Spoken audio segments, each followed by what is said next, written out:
Okay guys, we're going to now go on into a deeper core abdominal exercise. We're going to go on into the plank.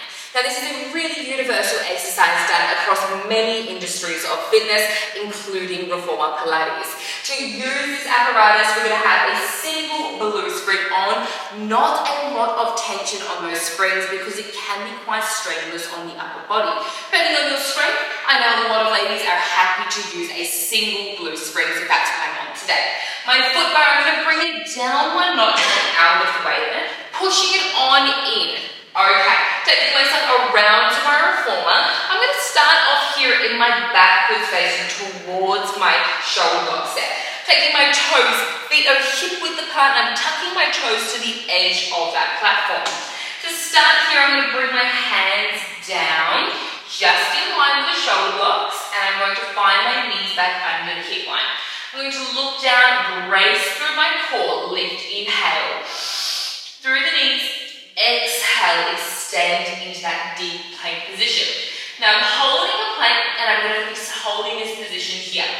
You're not sinking down through the hips or hiking that hip quite up in the air like that. Nice and neutral back through the spine and making sure that those feet are staying level, shoulders are stacked over the wrists, and your palms are open nice and wide to support the body.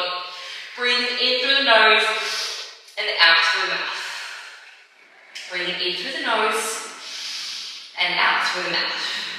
Plank position can be done through the hands like that and up on the toes, although challenging but definitely rewarding. We can also take it down into a modified plank here where we can find ourselves down onto our forearms.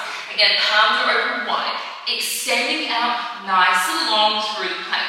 Because we've got more support through the forearms and the palms, you're going to find a lot more will be able to accomplish the plank itself and definitely stay in the plank for a longer period of time, if that's your goal for your class.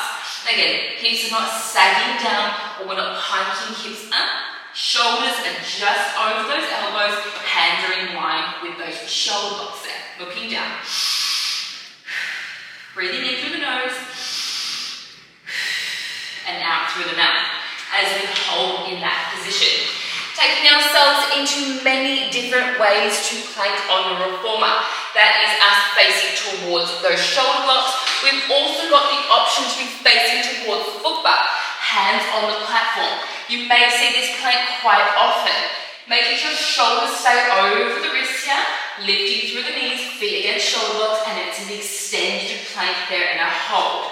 Very common, very normal looking plank as we go through here. Now I'm not locking out those elbows, softly bending through the elbows to come out of my shoulders. Looking down and holding in that position. We've got the options to add on from this plank, and there are exercises that I'm going to run you through in just a moment, but this here is your plank on your reformer.